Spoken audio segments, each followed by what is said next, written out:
इसी भावना को व्यक्त करते हुए वर्तमान भारत के एक महान लेखक व शायर गुलजार साहब ने एक कविता लिखी जिसे आवाज दी है सदी के महानायक अमिताभ बच्चन जी ने और प्रस्तुत किया है देश भर के विख्यात कलाकारों ने। तो प्रस्तुत है गुलजार साहब की कविता।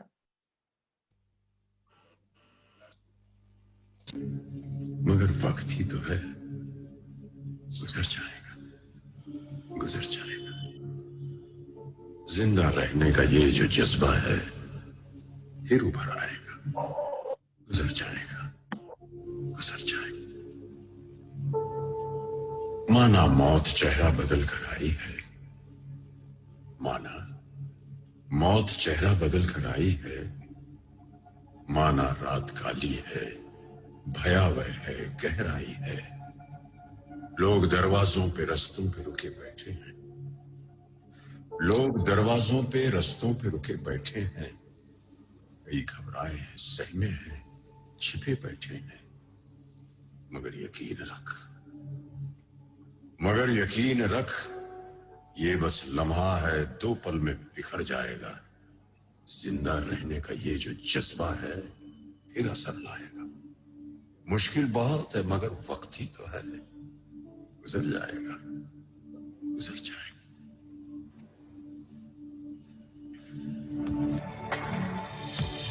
बाजार खाली, सड़कें सूनी, मोहल्ले वीरान है। बाजार खाली, सड़कें सूनी, मोहल्ले वीरान है। खौफ बरपा है, हर तरफ लोग हैरान हैं। ये वो कहर है जो दुनिया को डराने आया, ये वो कहर है जो दुनिया को डराने आया। मगर नासमझ है जो इंसान को हराने आया। इतिहास गवाह है, ये मसला भी सुलझ जाएगा। इतिहास गवाह है, ये मसला भी सुलझ जाएगा। जिंदा रहने का ये जो जज्बा है गुम हुआ है, टूटा नहीं।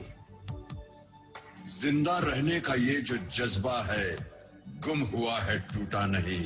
यही जज्बा फिर असर लाएगा, फिर उभर आएगा। मुश्किल बहुत है मगर वक्त ही तो है, गुजर जाएगा, गुजर जाएगा, गुजर जाएगा।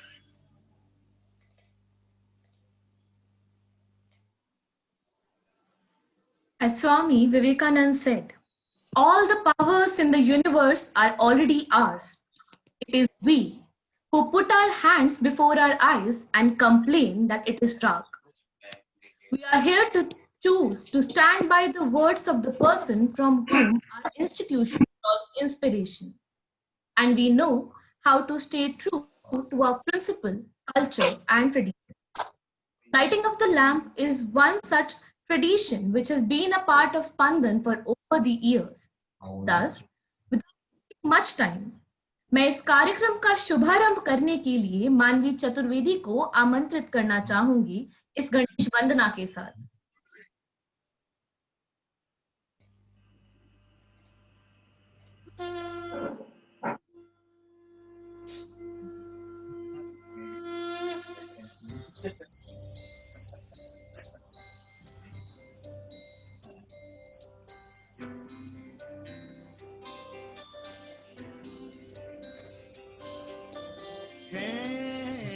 गजवदन वक्रतुंड महाकाय,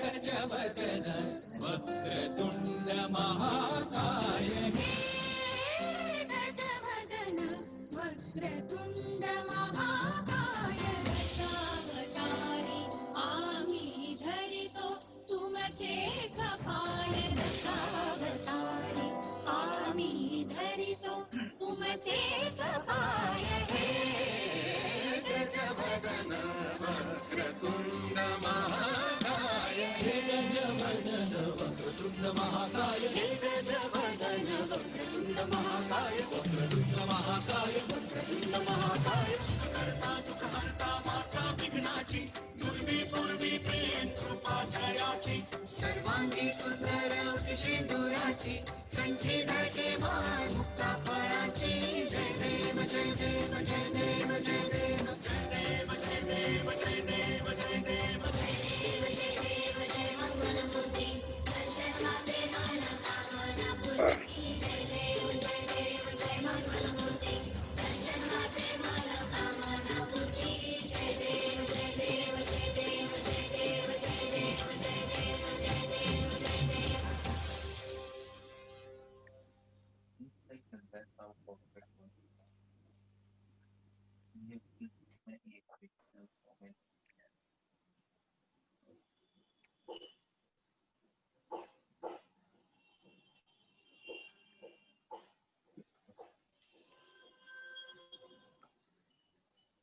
मांडवी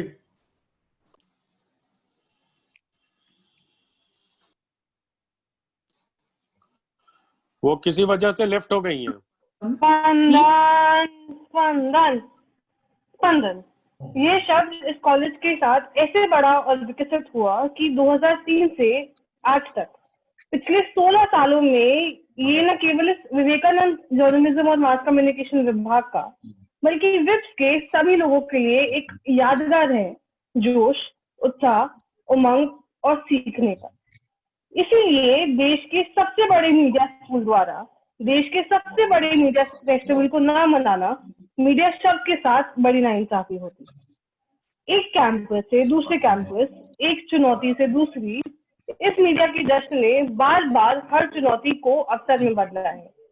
हो भी क्यों ना, स्पंदन केवल एक उमंग व उल्लास के रंग फैलाने वाला त्योहार न होकर एक बहुत बड़ा अवसर है हम छात्रों के लिए अपनी प्रतिभा और अपने कौशल को इस मीडिया की दुनिया में प्रदर्शित करना। The challenge this year, however, was quite unique because it took a pandemic and the lockdown to think and push our imagination to transfer us from the physical world to the virtual space of mass media. A digital fest, yes, and who better than the people of mass media to pull it off? तो इसी के साथ शुभारंभ करते हैं स्पंदन का।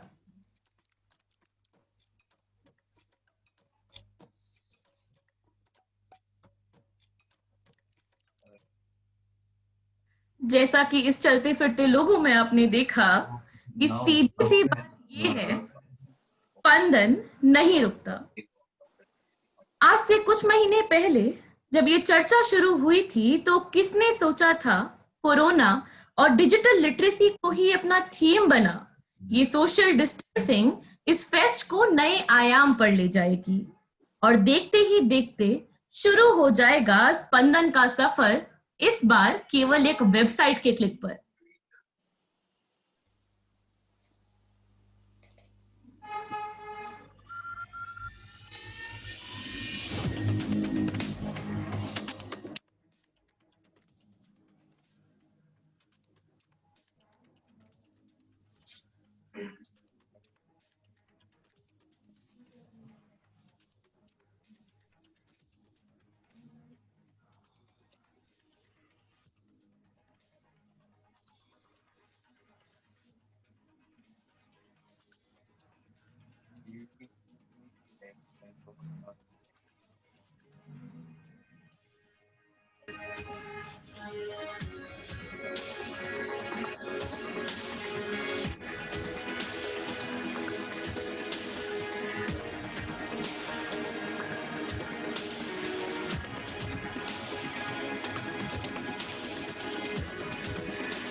Rasmi, unmute yourself.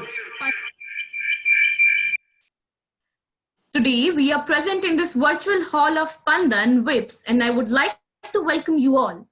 It is so fascinating to see how to communicate, and to stay close. We learn new things, new technologies, and how the present times have brought us even closer. WIPS is an institute that comprises of over 7,000 students and 400 faculty members. Today, it is one of the most preferred institutes in the field of journalism and mass communication, law, IT, and business studies. Our department, VSJMC, combines the rigors of academic excellence and hands-on training to 900 students who will take up challenging jobs in the fast-growing and diverse media industry. On the behalf of all students, we would like to thank the people without whom this institute wouldn't have been the same. Our chairman, Dr. H.C. Vats, our vice chairman, Mr. Suneet Vats, our chairperson, VSJMC, Professor Siddharth Mishra, Dean and Event Director, VSJMC, Dr. Charulata Singh. We also welcome all the deans of different departments present here and all the faculty members. Now, we would like to show you some behind the scenes of how this Spandan unfolded.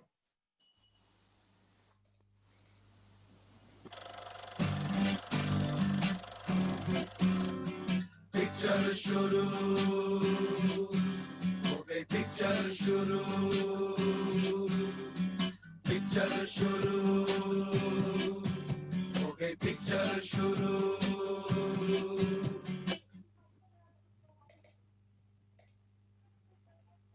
Online soon, and here we are.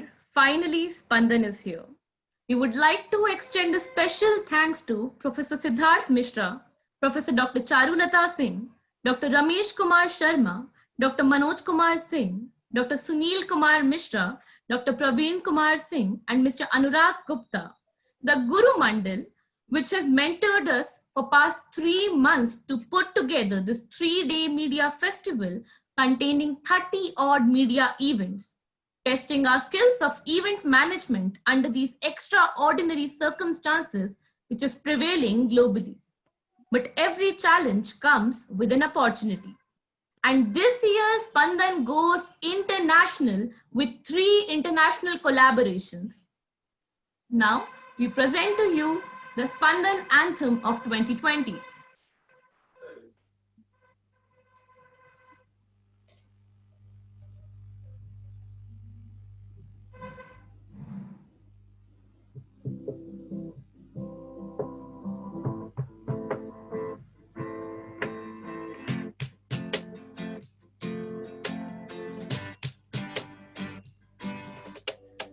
मुश्किलों भरा वक्त ये सबके हम भारी है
तो साथियों, स्पंदन शुरू हो चुका है और इस स्पंदन की शुरुआत हमेशा होती है मीडिया पर चर्चा करके, और इस चर्चा को करने के लिए एक पंचायत बैठती है।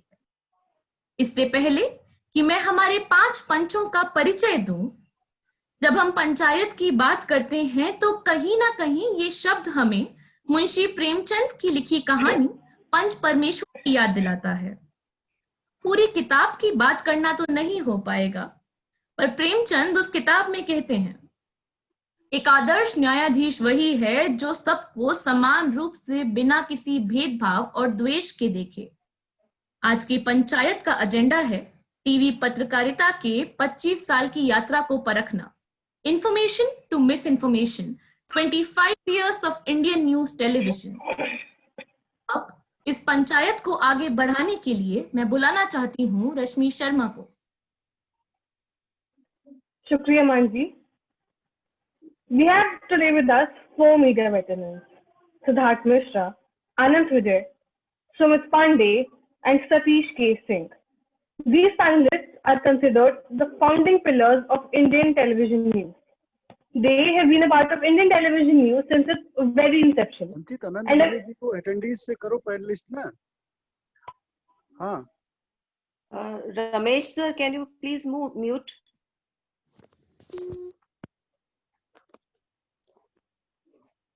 Continue. They have been a part of Indian television news since its very inception in India and have established themselves in their own domain. As the television news travels its journey from information to misinformation, they chose to distance themselves from the medium they contributed so much to build. And the fifth punch for the day is Professor Dr. Charulata Singh. Dean, Department of Media Studies, WIPS, is a renowned media academician with around 22 years of experience. She has been a part of WIPS for more than 15 years. She has 8 books, 13 chapters, and around 70 paper publications and paper presentations to her credit. She has copyright for the concept individual social responsibility and coined the word digiteracy. She is a resource person to various universities and is widely traveled to 21 countries for personal and professional reasons. A poetess at heart, she was awarded Iconic Women Creating Better World for All by World Women Economic Forum. I request Professor Dr. Charulata Singh to open the topic of Media Panchayat. Thank you, Rashmi. Very good morning to all, and I welcome all the panelists for the session.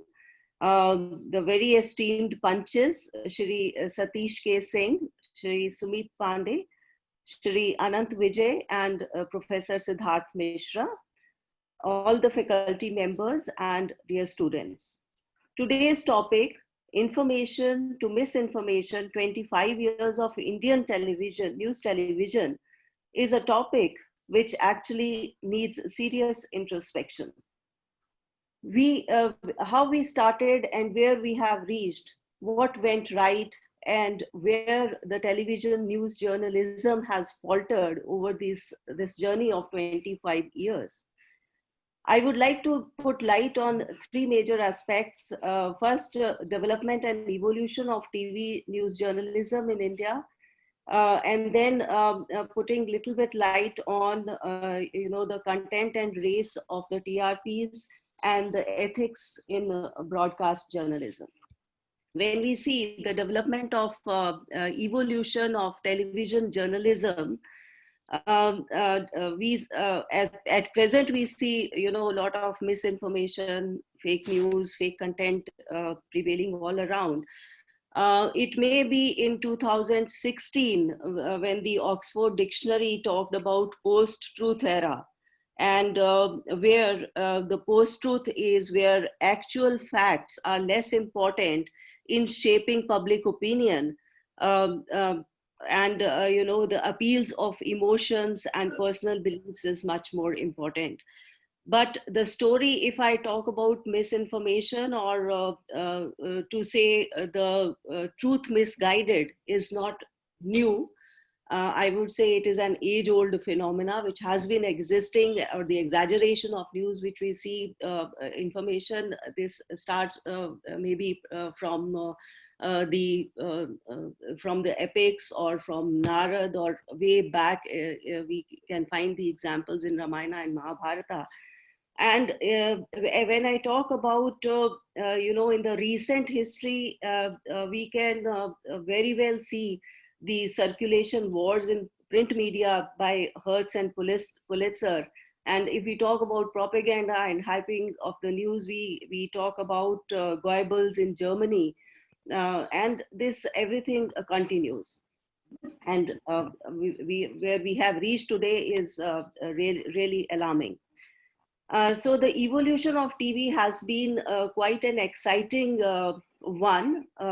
When it started, I would say the audience had a lot of expectations from it. And when I talk about this as theoretically or in academic sense, I cannot not mention Marshall McLuhan with the context of television, when he talks about medium is the message and talks about the global village, talking about all the positivity of the television medium and referring to it as a cool medium. But ultimately, we have seen how it has become hot, and a very hot medium. Interestingly, if I put an instance from where the TV changed its image, from cool medium, is the TV coverage of Kennedy's funeral way back in 1963, when the American television covered that event for 4 days, and the audience was hooked to it. So it is probably that point where the television impressed the audience and showed its power to the rest of the world. And from there onwards, we have understood that the reception and processing of the stimuli is largely dependent on attention, and the interest or for attention, the interest of the audience is very, very important. This we understood, or the broadcasters understood, all over the world and in India itself. I would say the process started with the 1990s with the liberalization. And, when the satellite television came in, when with the NDA government, with the Atal Bihari government, led government, which opened up the skies to the rest of the, for this invasion of the skies, to say that. And we saw a lot of media barons coming in, whether we talk about Subhash Chandra, whether we talk about Kalanidhi Maran, or we talk about Raghav Bahel or Pranoy Roy or the likes, or and with that, they had also at the same time to meet the competitions led by the Murdochs or the Turners around. So probably that led to the lot of competition and the TRP race, or the breaking news phenomena in our television news industry. So not only with that, this also led to some kind of deterioration in the content, to say, at that point of time when all these things were happening. We have seen the programs, like Samp or Sapere Ki Kahani. We have seen the cars driving themselves. We have seen ghost stories on the news channels. We have, crime stories and all these things.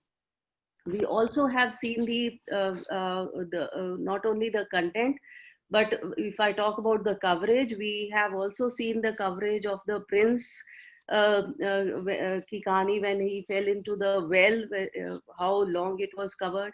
We have seen the irresponsible coverage of 26/11. We have seen, the invasion of privacy by the TV news journalism into the Arushi murder case.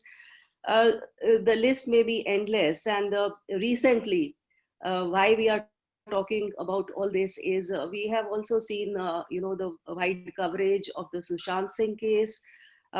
We have seen the cases of TRPs. We have seen, the journalists breaking the news of a death of a politician without confirming it, and the finding the eminent journalists into the TRP wars along with the channel. So all these things we are seeing all around us, and maybe it may be I would like to know by the eminent panel, maybe the blame can be easily shifted to social media, or because the all the sources of the news have shifted, and it is of course very difficult to know about the facts. And as Kevin Kelly, I quote the co-founder of Wired magazine, he says, truth is no longer dictated by authorities, but is networked by peers.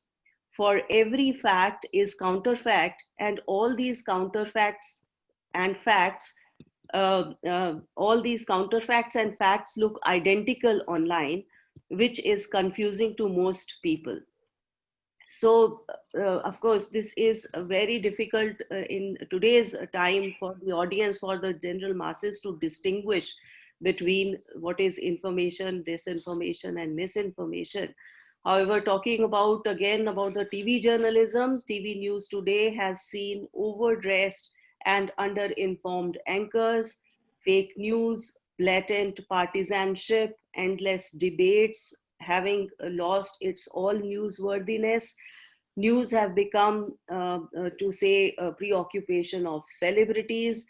Credibility has gone out for a toss, and we have with us the veteran journalists of who have traveled this path of TV journalism. They have seen the journey in front of their eyes, and they have been with this journey of television news. I'm not saying that everything went wrong.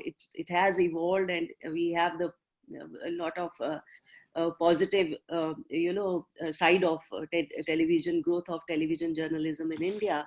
But we need to talk about all these issues in current circumstances which we are looking around. So how have they witnessed this gradual change? What went wrong and where? Who is responsible for this media ecosystem of TV journalism, of TRPs, unethical practices, misinformation all around us? So with this background, I make the topic open for further deliberation and to know much in detail, and from the experience from the eminent panel of veteran TV journalists with us. So thank you so much. Over to the esteemed panel. Thank you, ma'am. Now, taking the discussion forward, I invite Shri Anant Vijay to keep his views. Mane. Mr. Anant Vijay is a senior columnist with Dainik Jagran, whose columns on literature and cinema are some of the most widely read pieces. He is the only Hindi writer who talks about books in foreign languages. He got the National Award for Best Writing on Cinema. Sir has authored some 11 books so far, amongst which Bollywood Selfie is one of the known bestsellers. Sir's book, Marxwad Ka Ardh Satya, is one of the most widely appreciated book that has given an alternative narrative in the literary circles. We would request Sir to carry this discussion forward and share his valuable experiences. And we request him to conclude in 15 minutes time. बहुत धन्यवाद रश्मि जी। और Vivekananda institute में आकर मुझे हर्ष और गौरव दोनों की अनुभूति हो रही है। विषय भी बहुत अच्छा है, और हमसे पहले जिन विदुषी चारुलता जी ने जिस तरीके से सारे बिंदुओं को छुआ है, उस पर मैं अपनी बात रखूं उसके पहले मैं एक डिस्क्लेमर आप सब लोगों के साथ रखना चाहता हूं कि मैंने 18 साल टेलीविजन में काम किया है, और इंफॉर्मेशन से मिस इन्फॉर्मेशन के दौर में जो फिक्शनलाइजेशन का एक दौर आया था, उसका मैं गवाह भी रहा हूं और उसका मैं भागीदार भी रहा हूं। मतलब ये कह सकते हैं कि उस पाप का भागीदार मैं भी हूं ये पहले मैं स्वीकार कर लेता हूं, उसके बाद मैं अपनी बात रखूंगा और कोशिश करूंगा कि 15 मिनट के पहले मैं अपनी बात समाप्त कर दूं। सबसे पहले मैं ये कहना चाहता हूं कि टेलीविजन के दौर में जो न्यूज रूम में जिस विचारधारा के लोगों का वर्चस्व था, उस विचारधारा के लोग इन दिनों पोस्ट ट्रुथ और मैन्युफैक्चरिंग कंसेंट की बात कर रहे हैं। और अगर आप देखें तो हमारे इस न्यूज रूम ने आज की सरकार के पक्ष में माहौल बनाना शुरू किया हो, और मैं बहुत सारे विद्वान लोगों को सुनता हूं, वरिष्ठ संपादकों को भी सुनता हूं। सतीश जी बैठे हैं, ये उस दौर के गवाह भी हैं और नायक भी हैं। तो इन लोगों को जब मैं सुनता हूं तो मुझे लगता है कि ये क्यों ऐसी बातें हो रही हैं। इसके लिए एक गंभीर विमर्श की जरूरत हमारे समाज में है।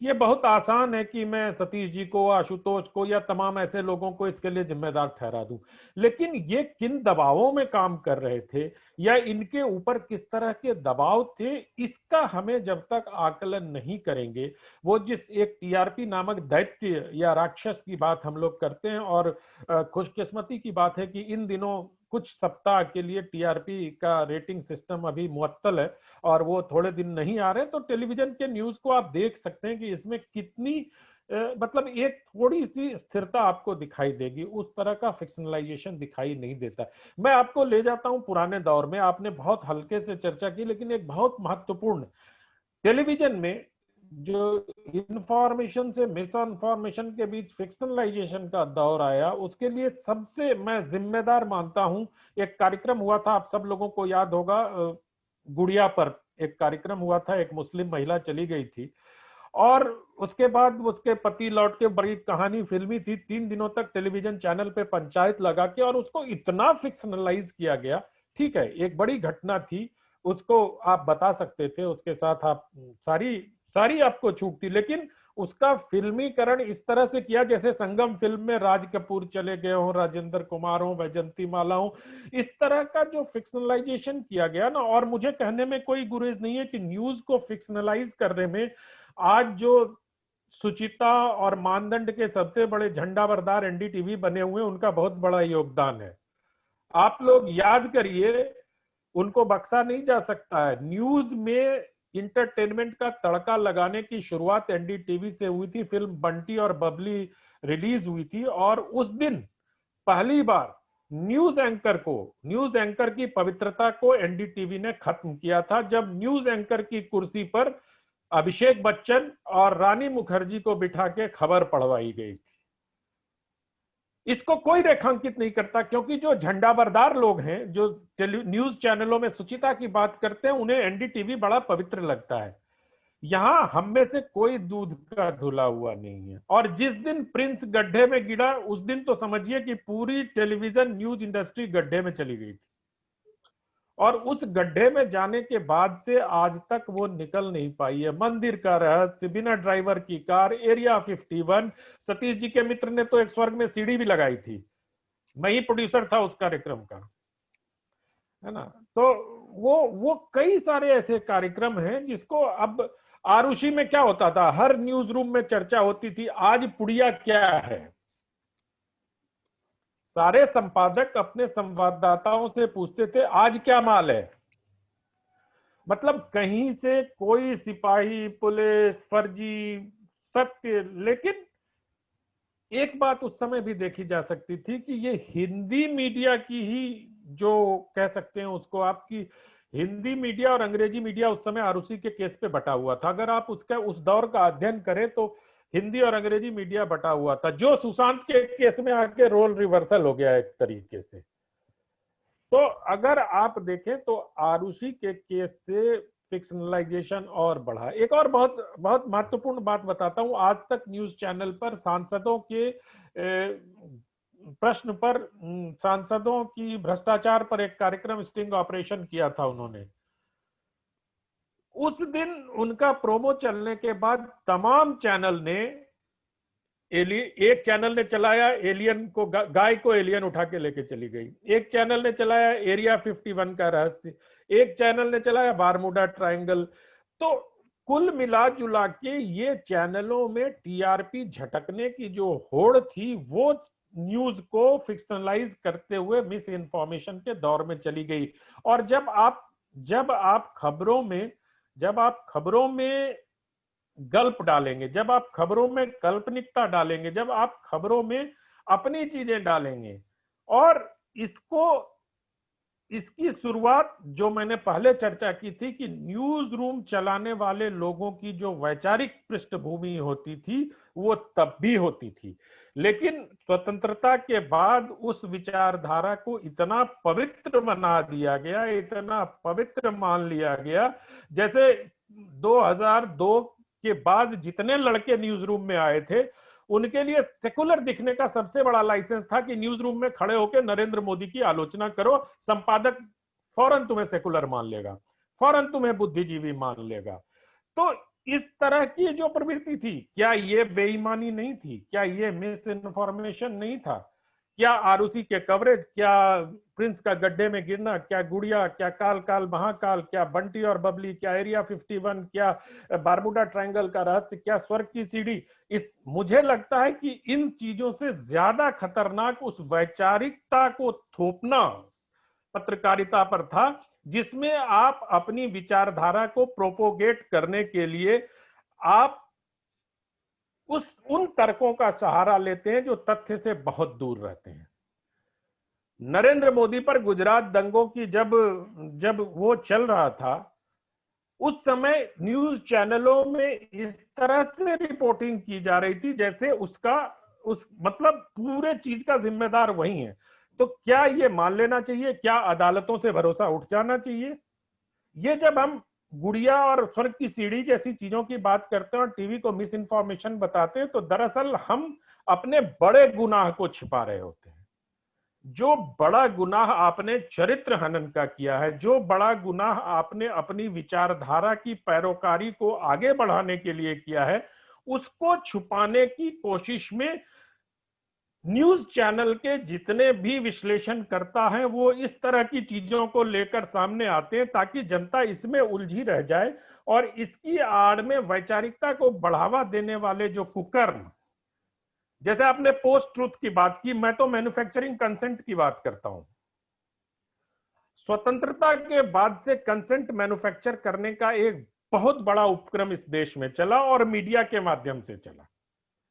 और जिसने भी भारतीयता की बात की, जिसने भी अपने देश के वैचारिकता की बात की, उसको बहुत तरीके से दकियानूसी और परंपरावादी कह दिया गया। मतलब पत्रकारिता ने शब्दों के अर्थ बदले।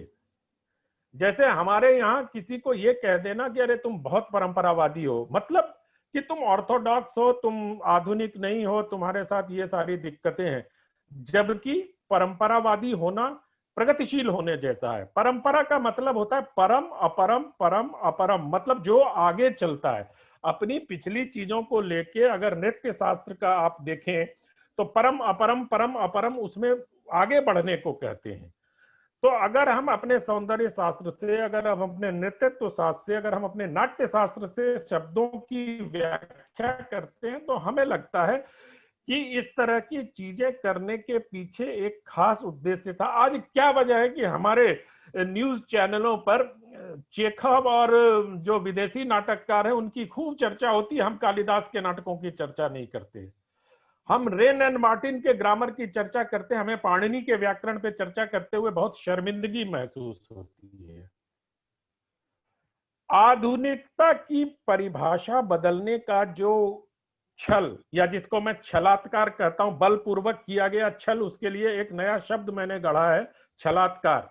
जो छलात्कार न्यूज के माध्यम से किया गया, और इसमें बहुत सारे लोग दोषी हैं, इसमें किसी एक कालखंड को, किसी 5 संपादकों को इसको दोषी ठहराना उचित नहीं है। मेरा मानना है कि इसके पीछे एक बहुत वैचारिक युद्ध चल रहा था, और जो वैचारिकता को बढ़ावा देने के लिए अंतरराष्ट्रीय स्तर पर, अब आप इस बात की कल्पना कीजिए कि ये क्यों आवश्यक था कि इस देश में प्रगति प्रकाशन की सारी किताबें, हम अभी पंच परमेश्वर से ये चर्चा शुरू हुई, उसी उसमें एक कहानी, उसमें एक वाक्य है कि क्या बिगाड़ के डर से ईमान की बात नहीं कहोगे।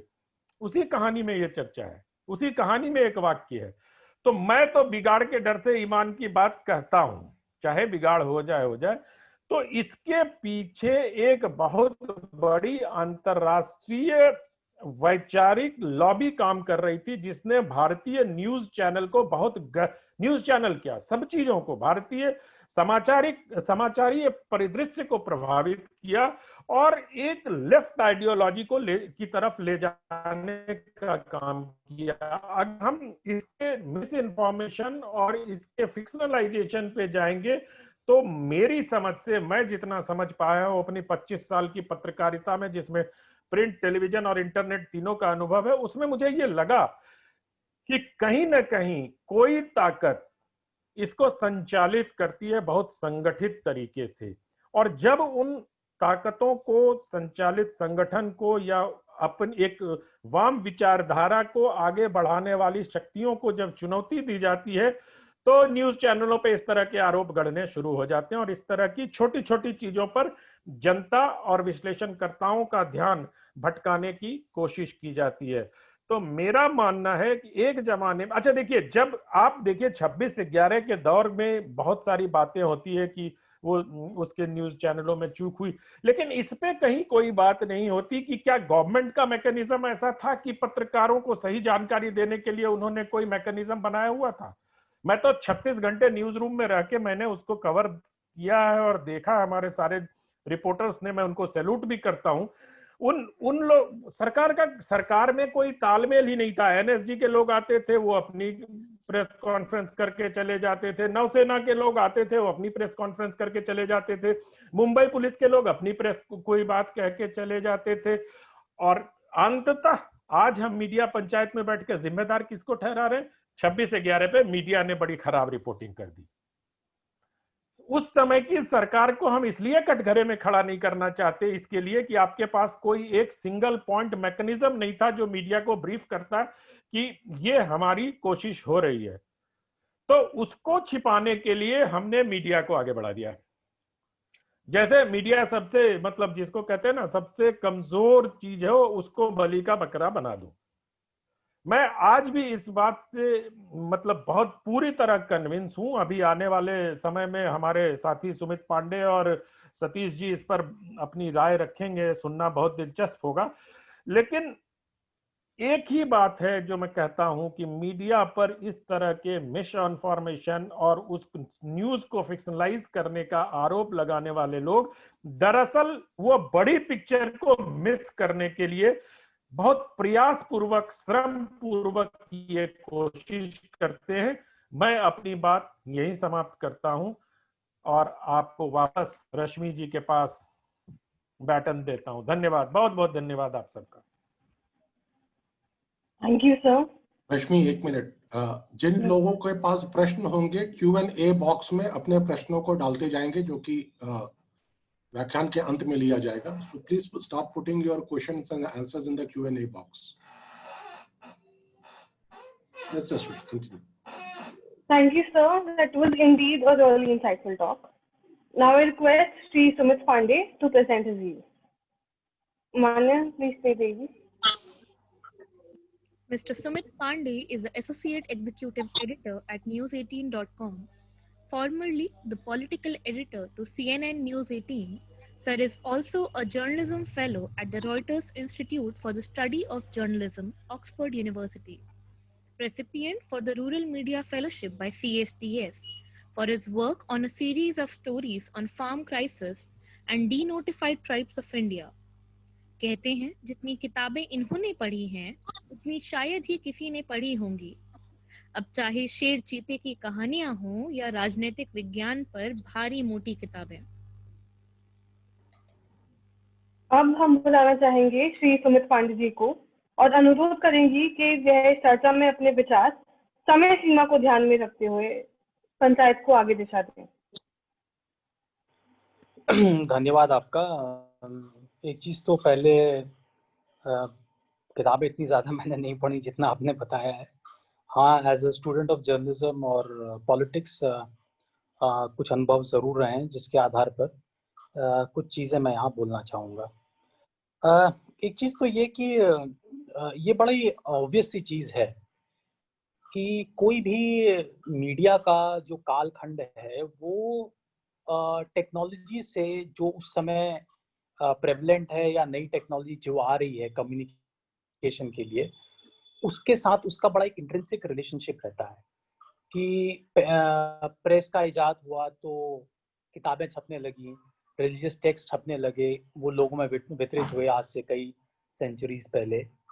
अमेरिका में जो नई प्रेस का इजाद हुआ उसके बाद एक पेनी प्रेस की शुरुआत हुई जहाँ पर कि एक ऐसा रेवेन्यू मॉडल निकाला गया जिसके मार्फत लोगों ने रेवेन्यूज कलेक्ट किए और एक मास कम्युनिकेशन का या मास इंफॉर्मेशन का प्रेस के द्वारा उन्होंने इस्तेमाल किया।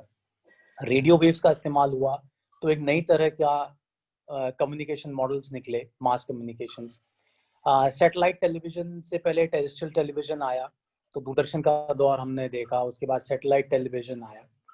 तो हर एक कम्युनिकेशन का जो दौर है, कालखंड है, उसके साथ एक टेक्नोलॉजी इन्वॉल्व रहती है और ऑब्वियसली उसके साथ एक इकोनॉमिक मॉडल, रेवेन्यू मॉडल रहता है कि एक वैक्यूम में तो कम्युनिकेशंस भी नहीं हो सकता है। आपको एक रोबस्ट रेवेन्यू मॉडल्स चाहिए होते हैं जिसके द्वारा आप रेवेन्यूज कलेक्ट करते हैं और कम्युनिकेशंस और जर्नलिज्म आगे बढ़ता है। अच्छा जर्नलिज्म अच्छे रेवेन्यूज के एब्सेंस में भी नहीं हो सकता है।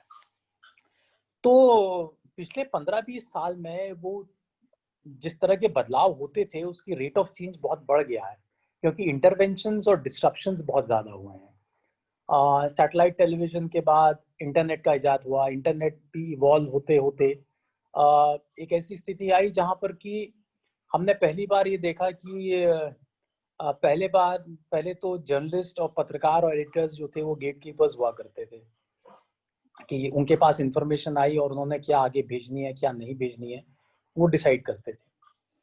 इंटरनेट की वजह से जो सबसे बड़ा डिस्ट्रप्शन आया वो ये आया कि हम लोग मास कम्युनिकेशन के ट्रेडिशनल कम्युनिकेशन मॉडल को, वन टू मैनी को, gatekeeper to many people जो इंफॉर्मेशन जाती थी उसको डिस्टर्ब हुआ। और एक बड़ा हाइब्रिड टाइप का मॉडल आया जिसमें कि कोई पार्टिसिपेंट जो है वो कहीं पर भी बैठ के उस पूरे न्यूज साइकिल को या इंफॉर्मेशन साइकिल को कैसे भी डिस्टर्ब कर लेता है। जैसे कि मान लीजिए आप किसी न्यूज ऑर्गेनाइजेशन में एडिटर हैं, रिपोर्टर हैं, आज से 15-20 साल पहले आप जो लिख रहे थे वही लोग पढ़ते थे, लेकिन आज की तारीख में ऐसे डिवाइसेस हैं जहां पर कि किसी न्यूज साइकिल को ट्विटर या किसी सोशल मीडिया के इंस्ट्रूमेंट द्वारा आप डिस्टर्ब कर सकते हैं, उसके फ्लो को आप रोक सकते हैं या चेंज कर सकते हैं या उस पर इन्फ्लुएंस कर सकते हैं। इस तरह से जर्नलिस्ट की अपनी जो पावर थी, कैपेसिटी थी, इन्फ्लुएंस था, वो भी रिड्यूस हुआ। नए प्लेयर्स आए। वेस्ट में शुरुआत में कई जगह हमने ऐसा देखा कि इंडिपेंडेंट ब्लॉगर्स जो थे वो पूरी न्यूज साइकिल को डिस्टर्ब करते थे। इसमें कई स्टडीज हुई हैं। अगर आप वेस्टर्न कंट्रीज में जहाँ की बहुत हाई इंटरनेट पेनिट्रेशन है और यूजर्स हैं, कैसे न्यूज साइकिल्स को जो लेगेसी मीडिया है उससे अलग ले जाके लोगों ने इन्फ्लुएंस किया। इस सब के चलते एक बड़ा इंटरेस्टिंग हाइब्रिड एनवायरनमेंट बना जिसमें कि आप TV, radio, print, legacy, traditional उसको अलग नहीं कर सकते। ये सब कुछ चीजें आपस में मिली हुई हैं। कोई खबर अखबार में उठती है तो सुबह सुबह उसको कोई ट्वीट कर देता है तो वहां से वो और बड़ी हो जाती है। उस पर कहीं टेलीविजन पे कोई रिएक्शन दे देता है तो एक वहां पर से रिएक्शन आ जाता है। तो चीजें बहुत मल्टीपल फोर्सेस और मल्टीपल डायनेमिक्स की वजह से इन्फ्लुएंस होती हैं जिसपे कि कई लोगों का कंट्रोल रहता है, कई लोगों का नहीं रहता है। और प्लेयर्स जो है वो मल्टीपल हो गए हैं, वो पार्टिसिपेंट्स जो हैं वो इन्फ्लुएंसर्स भी हैं, पॉलिटिकल पार्टीज भी उस पूरे कॉम्प्लेक्स मीडिया एनवायरनमेंट में पार्टिसिपेंट्स हैं। और अगर पार्टीज हैं जो नैरेटिव को अपनी तरह से इन्फ्लुएंस करना चाहेंगी या डालना चाहेंगे तो ऑब्वियस बात है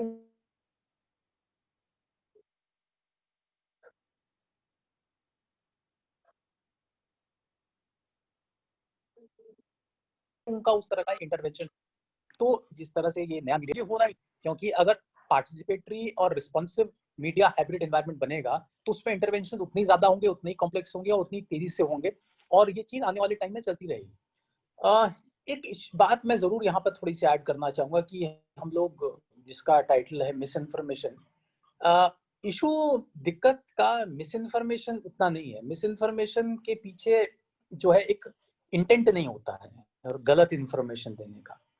प्रॉब्लम इस हाइब्रिड इस एनवायरनमेंट में, मतलब मैं इसमें खाली टीवी को ही नहीं ऐड करूंगी, क्योंकि टीवी इंडिविजुअल और इंडिपेंडेंट एज एंटिटी हम उसको डिस्कस करना आज के एनवायरनमेंट में कोई इसका मतलब नहीं है, क्योंकि हर चीज एक दूसरे को इन्फ्लुएंस कर रही है। तो इशू डिसइंफॉर्मेशन का है जो ज्यादा लोगों के लिए परेशानी का सबब है, और जिसपे कि बाहर विदेश में भी और यहाँ पर भी काफी एकेडमिक लेवल पर, वैचारिक लेवल पर तो क्या बातचीत होती रहती है, एकेडमिक लेवल पर काफी रिसर्च भी हुआ है, डिस्कशंस भी हुए हैं, उसको कैसे उस पर काम किया जाए उस पर बात हुई है।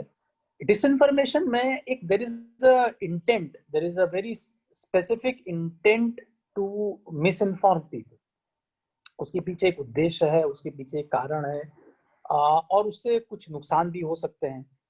तो उस बात की एक परेशानी या दिक्कत जो है वो यही नहीं, हिंदुस्तान में ही नहीं, वर्ल्ड ओवर मीडिया लोग बात को देख रहे हैं, उस बात को फेस कर रहे हैं। एक चीज जो मेरे अपने छोटे मोटे एक्सपीरियंसेस से मुझे लगता है कि जो चीजें पिछले 15-20 साल में हुई हैं, जितना मैंने देखा है कि पहले से कम थोड़ा सा एक इशू ये रहता था कि इंफॉर्मेशन और ओपिनियंस को लेके एक लाइन बड़ी रहती थी, कई बार उसमें दाएं बाएं होता था, और कई बार हमने ऐसे भी जर्नलिस्ट देखे हैं जो कि बहुत स्पेसिफिक रहते थे, उनके अपने ओपिनियंस बड़े स्ट्रांग रहते थे आइडियोलॉजिकली, बट लेकिन जब वो खबर लिखने जाते थे तो खबर वही लिखते थे जो फैक्ट्स होते थे, ऐसा हुआ, ऐसा नहीं हुआ, और ये उन्होंने बोला, ऐसा नहीं बोला, उसमें कहीं वो ग्रे एरिया में नहीं जाना होता था। कई बार एडिटर्स भी हम लोग को बताते थे कि अगर आप लिख रहे हो तो आप अगर किसी चीज को बात कह रहे हैं तो उसको आपको बैक करना है, उसमें आपको स्पेसिफिक इंफॉर्मेशन देनी है, कोट्स डालने हैं, उसको सब्सटैंशिएट करना है।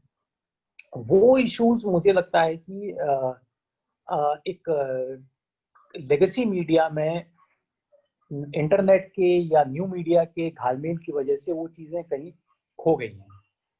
तीसरा ये कि इसी से जुड़ा हुआ एक इशू है कि मीडिया जैसे इवॉल्व किया है, हिंदुस्तान में ही नहीं बाहर भी, एक बहुत ज्यादा प्रीमियम हो गया है कि एक्सेस जर्नलिज्म का, कि फलां जी इसके एक्सपर्ट हैं या इनका एक्सेस है या ये इंफॉर्मेशन ला सकते हैं। एक अल्टरनेटिव व्यू ये भी रहा है कि अगर आप देखिए तो दुनिया में 2 प्रोफेशन ऐसे हैं जहाँ की बीट सिस्टम रहा है, एक तो पुलिसिंग में और एक जर्नलिज्म में। और बीट सिस्टम इस वजह से भी रहा है कि इन दो सिस्टम्स में ऐसा है कि क्योंकि आप इतना ज्यादा पेनिट्रेट करके, इतना ज्यादा इन्वॉल्व होके आदमी काम करता है कि स्टॉकहोम सिंड्रोम का आना कई बार जो होता है वो आपको मालूम भी नहीं पड़ता, और आप उस सिस्टम में इन्वॉल्व हो जाते हो कि आप करते करते किसी बीट को उसी में हिस्सा बन गया। तो पहले से क्या होता था कि भाई किसी कांस्टेबल ने एक पर्टिकुलर इलाके में बीट है, वहां पर वो काम करता रहा, इन्फॉर्मेशन देता रहा, उसके बाद उसको वहां से हटा के कहीं और डाल दिया क्योंकि बहुत ज्यादा फॉर्मलाइज ना हो, उसका सिस्टम का हिस्सा ना बन जाए। वैसे जर्नलिज्म में भी बीट्स हैं और उनको बदला भी जाता था कि आप इतने साल आपने ये किया, दूसरे साल एक प्रीमियम भी बहुत साल कुछ टाइम बाद होने लगा कि नहीं साहब ये इस बात के एक्सपर्ट हैं तो इनकी जानकारी बहुत अच्छी है या ये ला सकते हैं जानकारी। उसके अपने एक डिसएडवांटेजेस भी हैं क्योंकि आप बहुत ज्यादा जब घुल मिल जाते हैं, एक सिस्टम का हिस्सा बन जाते हैं। तो मैं कभी कभी सोचता हूँ कि अगर मान लीजिए ऐसा हो कि दिल्ली में बैठे हुए जो बीट लोग कर रहे हैं कई सालों से, तो एक्स बीट करने वालों को वाई में भेज दिया जाए, वाई को जेड में भेज दिया जाए, जेड को टी में भेज दिया जाए, और फिर देखा जाए तो मुझे लगता है बड़ा एक मजेदार सिस्टम इवॉल्व होगा जब उनकी एकदम से जो 10 साल एक पर्टिकुलर बीट कर रहे हैं उनको दूसरी जगह में जाना पड़ेगा, नई इन्फॉर्मेशन मिलेगी, उनके लिए भी इवॉल्व होने का मौका मिलेगा, और किस तरह की रिपोर्ट आज वहां से निकलती है। यही सब चीजें कुछ विचार मैं आपके साथ शेयर करना चाहता था। एक आखिरी इशू जो मुझे लगता है कि हमें कई बार हिंदुस्तान में इसको लेके बड़ा एक सिनिकल एटीट्यूड जर्नलिस्ट में भी रहता है कि देखिए जर्नलिज्म अच्छा तभी हो सकता है जब जर्नलिज्म अच्छा करने के लिए न्यूज़ गैदरिंग के लिए रिसोर्सेज होंगे, और अच्छे रिसोर्सेज के लिए अच्छे रेवेन्यू मॉडल्स और अच्छे रेवेन्यू सिस्टम्स मुझे लगता है जनरेट करना, डेवलप करना बहुत ज़रूरी है। वेस्ट में भी इसको लेके खासकर इंटरनेट के आने के बाद काफ़ी जद्दोजहद हो रही है और कोई बहुत अच्छा एक ऑल्टरनेटिव मॉडल नहीं निकाल पाया है। लोगों ने एक्सपेरिमेंट्स किए हैं, नीश मीडिया किया है, सब्सक्रिप्शन मॉडल में गए हैं, पे वॉल पे गए हैं। यहाँ भी मुझे लगता है ये एक्सरसाइज कोरोना के बाद बहुत तेज हुई है और कई बड़े पब्लिकेशंस ने पे वॉल के पीछे और पैसा आप इंटरनेट पे इंफॉर्मेशन का मांगने लगे हैं। लेकिन इस पे मुझे लगता है कि आगे काम करने की, रिसर्च की और as a student of journalism बहुत इंपॉर्टेंट इशू है कि अगर अच्छे रोबस्ट रेवेन्यू मॉडल्स लाएंगे तभी आप एक इंडिपेंडेंट और अच्छा जर्नलिज्म कर पाएंगे।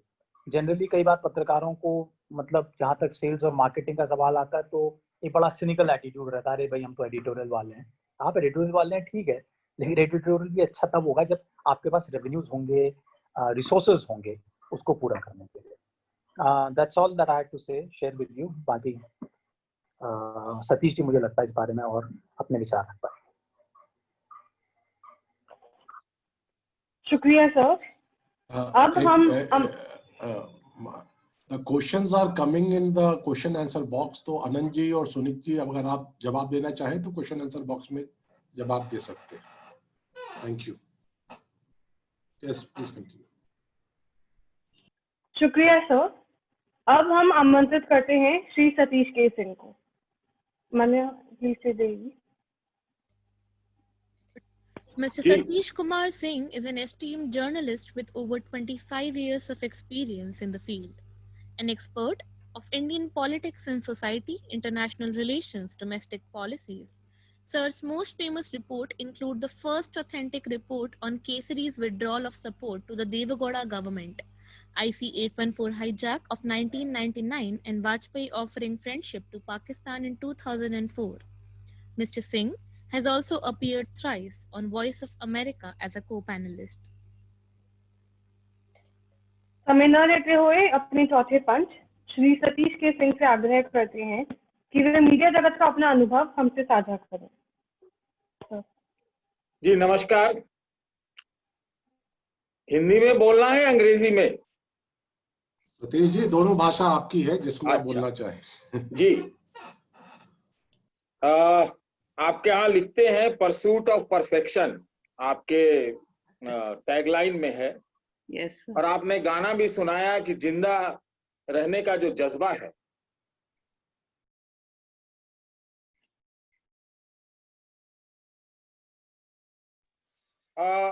देखिए क्योंकि हिंदी में मैंने इसलिए बोलना शुरू किया है क्योंकि मुझे अनंत विजय जी पे थोड़ा फोकस करने का मन कर गया।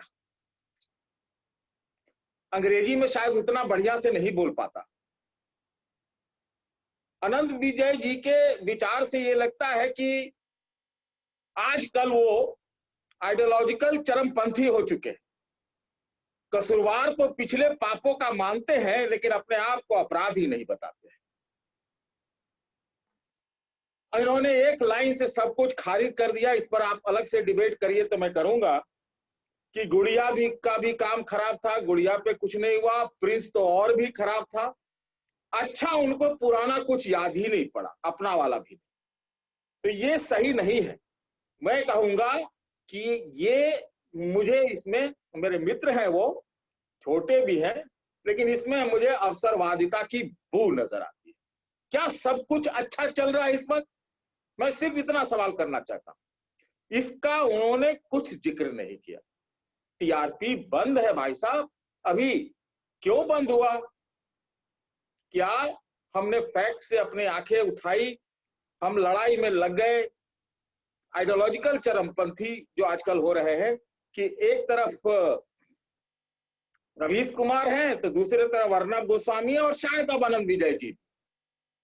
ये आइडियोलॉजिकल चरमपंथी में जो बीच वाले लोग हैं जिसको इन्होंने लेफ्टिस्ट या एक पुराने विचारधारा वाले बता करके थोपने वाली बात कह दी, उससे फैक्ट्स का कोई लेना देना नहीं है। फैक्ट्स सार्वभौम है, सॉवरेन है। अगर आप ट्विस्ट करके कहते हैं तो जैसा कि हाइब्रिड मॉडल का बात सुमित ने किया कि हाँ, उसको भटकाने की कोशिश की जाती है। सवाल आज क्रेडिबिलिटी का है। मैं तो कोई विचारधारा को नहीं मानता, मैं कभी नहीं मानता, मेरे ऊपर कभी आरोप नहीं लगा कि मैंने इसका पक्ष लिया या उसका पक्ष लिया। हाँ, मैंने एक न्यूज के सेंस में 2008 में एक अपने चैनल के उस समय मैंने एक कैप्शन बनाया था, 2008 में, ध्यान रखिएगा 2008 या 9 में, मोदी का महाभारत, चुनाव का वक्त था गुजरात का, वो मेरा न्यूज सेंस था। 2009 में बाकी लोग 12, 13, 14, 15, 18, 20, 21 करते आ रहे हैं, कोई बात नहीं। सब चीज को खारिज कर देना अच्छा नहीं है भाई। इसी में सुनामी का कवरेज होता है, अर्थक्वेक का कवरेज होता है, मुंबई फ्लड का कवरेज होता है, तो सब कुछ खराब नहीं है। लेकिन खराब ये तीनों क्या, ये क्या कोई विचारधारा से जुड़ा हुआ कवरेज था? मुझे नहीं लगता, मुझे नहीं लगता कि ये विचारधारा से जुड़ा। हाँ, आप कह सकते हैं कि बहुत सारी अतिशोक्तियां भी हुई हैं, कई तरह की समस्याएं भी रहती हैं, लेकिन जब व्यक्ति का अपना हित, अपना विचारधारा, अपना वेस्टेड इंटरेस्ट हावी होने लगता है तो सबसे पहला कैजुअलिटी फैक्ट्स होता है, फैक्ट होता है। और टेलीविजन का माध्यम का चूंकि आप जिक्र कर रहे हैं मिस इन्फॉर्मेशन का, अगर आप मिस इन्फॉर्मेशन को डिस इन्फॉर्मेशन में बदल लें और इंफॉर्मेशन और जर्नलिज्म का अंतर भूल जाएं और जिम्मी जीव आप जर्नलिज्म करते रहें, आंखों देखा हाल सुनाते रहे बिना विवेचना के, तो आप इसके कसूरवार हो जाते हैं। डिसइंफॉर्मेशन प्रोपेगेंडा क्या है? मात्र एक चीज है कि इसको फैक्ट्स को जो है ना, उसको तिलांजलि दे देनी है, उसके ऊपर कब्र में चादर चढ़ा देना। अरे फैक्ट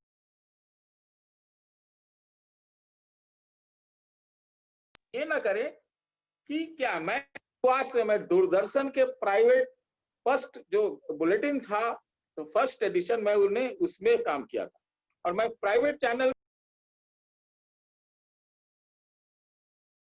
रहा, वो जहां न्यूज की बुलेटिन डेली शुरू हुई। ये कहना कि दबाव रहता है, रहेगा, वो रहता ही है। लेकिन अगर आपने अपने हिसाब पे रखा, अपने तराजू पे रखा, तो आपके ऊपर आइडियोलॉजिकल चरमपंथी होने का, फैक्ट से खेलने का, और जो शूट आउट आजकल आइडियोलॉजिकल टेलीविजन चैनल्स के भीतर होते रहते हैं डिबेट करा के, उससे आप बच सकते हैं आप, ये बच सकते हैं। देखिए, आपने सच और परमेश्वर की बात की। पंचायत बैठी है, पंचायत तय नहीं करेगा कि सच क्या है। सच परमेश्वर है, और उसको सच तय करने के लिए पंचायत, मुझे नहीं लगता है कि फलाने व्यक्ति ने ये कह दिया तो ये सच बदल जाएगा। ये स्थिति नहीं होनी चाहिए, ये स्थिति अच्छी नहीं होनी चाहिए। मैं जब आनंद विजय जी कह रहे थे कि गुड़िया वाले में, अरे कम से कम कई तरह के विचार पे उस पर डिबेट शुरू हुआ देश में, हो सकता है कि ज्यादा कवरेज हो गया, कई चीजों के ज्यादा कवरेज हुई। प्रिंस से जो रूरल पॉपुलेशन है, जो सारी चीजें हैं, मैं था नहीं उस समय उस चैनल में जिस चैनल की वो बात कर रहे हैं, लेकिन मैं उसको सलाम करता हूं कि लोगों ने जबरदस्त ढंग से उसको किया था, और वो करना चाहिए था, क्योंकि रूरल इंडिया फोकस में लाया गया, उससे कि क्या स्थितियां हैं और क्यों नहीं। You cannot always fox with news as it is happening in US. जो ट्रंप का एडमिनिस्ट्रेशन था या है, वो क्या करता था, वो फॉक्स को यूज करता था, और इसी cannot play away with the facts. तो देखिए, सब चीजों में क्या होता है कि गलतियां होती हैं, कमियां रहती हैं, अच्छाइयां भी होती। अब हम नहीं कहते, देखिए हमारे तरफ का जब जर्नलिज्म था, जो कि मैं अब active main stream television channel में नहीं हूं, तो मैंने ये महसूस किया और बार बार किया कि क्या हम लोग एम्पलीफायर हैं, भोमा है, देहाती शब्द में भोमा है, कि हम पॉलिटिशियन को प्लेटफॉर्म दे रहे हैं, प्लेटफॉर्म फॉर पॉलिटिशियन, एम्पलीफायर। कि क्या देश में सिर्फ जो जर्नलिज्म है जो जिसको जर्नलिज्म कहते हैं वो क्या सिर्फ पॉलिटिशियंस को, पॉलिटिकल पार्टीज को, उन्हीं को बिठाया जाए, बस उन्हीं की आवाज दी जाए और वही डिबेट आज भी कराई जाए? क्या पॉलिसीज नहीं है? पॉलिसी का अकाउंटेबिलिटी नहीं है? क्या जो लॉज है, संविधान है, उसका अमल है, लोगों का हित नहीं है? ये जो त्रुटियां हैं इनके ऊपर जाना चाहिए, न कि आंख बूंद करके टेलीविजन स्टूडियो में आप गोली चलाते रहे। ये गोली ही चलाते थे। आरोप तो ये लग रहा है कि एक आध किसी का निधन हो गया।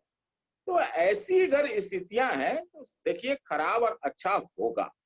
लेकिन अगर फैक्ट से हम जबरन समझौता करें और उसको आइडियोलॉजी का एक आवरण दे दें कि नहीं एक फलाने टाइप का एक पुराना जो एक ग्रुप था, कॉकस था, एक प्रेशर ग्रुप था, वो चाहता था कि उसी की चीजें लागू हो, चाहते ही है भाई। तो क्या उस समय के लोग चाहते तो आज के लोग नहीं चाहते? मैं सिर्फ इतना कहना चाह रहा हूं, चाहते थे उस समय भी, मैं कह सकता हूं दबाव होते हैं, तो क्या आज नहीं है? मैं सिर्फ इतना पूछ रहा हूं, आज सब कुछ अच्छा है, मैं ये कहना चाह रहा हूं। तो इन सारी चीजों में उसी में आ गया सोशल मीडिया। अब सोशल मीडिया का भी क्रेडिबिलिटी क्वेश्चन में आने लगा है। पहले तो लगा ये पैरेलल मीडिया है, पैरेलल मीडिया है, आप कुछ भी कहलवा लें, दिल्ली से कुछ भी कहलवा लें, लेकिन पैरेलल मीडिया है। लेकिन उसकी भी तो क्रेडिबिलिटी का क्वेश्चन हो गया। सुशांत सिंह केस का जिक्र किया गया, एक पूरा बड़ा चैनल इसके ऊपर आरोप लग गया कि भाई उसने गलत दिखाया, उसके हिसाब से वो सही था। फैक्ट्स के आधार पर अगर हो तो कोई आपको चुनौती नहीं दे सकता, भले ही आपकी कोई आइडियोलॉजी हो, कोई नहीं दे सकता है, कोई नहीं दे सकता है। और अगर आप फैक्ट्स के साथ हैं तो आपको कसूरवार या अपराधी बनने की तोहमत भी नहीं लगेगी। आपको अंदर से यकीन होगा कि मैं सही हूं। अतिरेक होंगे, होते हैं, लेकिन अगर प्रोपेगेंडा सोच समझ के स्पिन दिया जाए, फैक्ट्स को तोड़ा जाए, मड़ोड़ा जाए, ये चीज सही नहीं है। तो मैं तो आपको लंबा बोल सकता हूं, लेकिन आपने 15 मिनट का रखा है। हम लोग देखिए शुरू जब हुआ था तो हम लोग सिद्धार्थ जी से भी नौकरी मांगने जाते थे। सिद्धार्थ जी हमारे सीनियर है, नौकरी नहीं मिलती थी, हमें नहीं कुछ पता था। बाद में आए टीवी में तो ये भी नहीं पता कि रिपोर्टर क्या होता है। जब रिपोर्टर नहीं था, पता होता था, तो रिपोर्टिंग अपने से सीखी, किसी ने सिखाया भी नहीं, और किया, जम के रिपोर्टिंग किया। उतना नाम नहीं है बड़े लोगों जैसा, लेकिन जम के रिपोर्टिंग किया और अपने ताकत और बलबूते के आधार पर किया।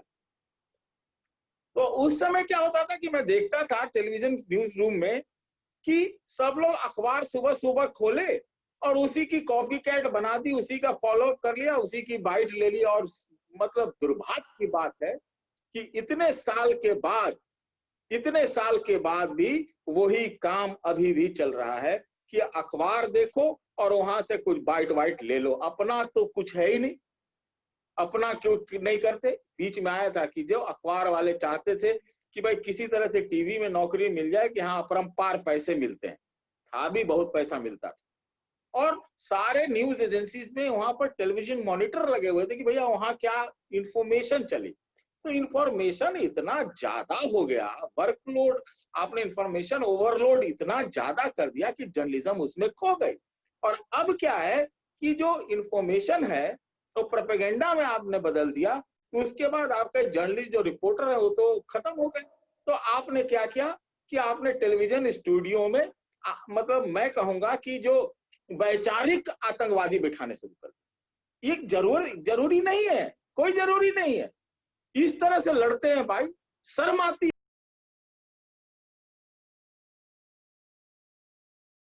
आया जाता, ये कोई ठीक नहीं है ना। आप मुद्दों पे बात करो, जनता के मुद्दों पे बात करो, पॉलिसी पे बात करो, इम्प्लीमेंटेशन पे बात करो। खाली झूठ सच। ट्विटर पे क्या लिखा? अरे ट्विटर पे क्या लिखा भाई? ट्विटर के भी एम्पलीफायर हो गए टीवी वाले। ये तो दिक्कत है कि ट्विटर पे जो आया तो वहां से आप यहाँ लिख उसको टीवी पे चला दो। तो बहुत विवेचना की जरूरत है। और ये सिर्फ कहना कि सब कुछ पहले खराब हुआ है, ये मैं नहीं मानता। मैं भी एनबीएसए का जस्टिस वर्मा के साथ मेंबर था एनबीएसए का, वहां पे जब 26/11 में गड़बड़ियां हुई थी तो ठीक किया गया, उसके लिए मापदंड बनाए गए थे, लागू हुआ, बहुत कुछ हुआ, नहीं हुआ। फिर जो है उस समय जो वर्डिक्ट आया था अयोध्या का, उस समय सारे टेलीविजन चैनल से बहुत संयम बरता। लेकिन आप इसका क्या करेंगे कि आज के डेट में अचानक जो है तमाम बड़े चैनलों पे कुछ दिन पहले चल गया कि पाकिस्तान पे एक सर्जिकल स्ट्राइक हो गई है फिर से। ये क्यों ऐसा हो रहा है? क्योंकि आपने रिपोर्टर खत्म किया, आपने जो है जो गड़बड़ माइंड वाले लोगों को ला के उनसे फालतू के डिबेट कराए।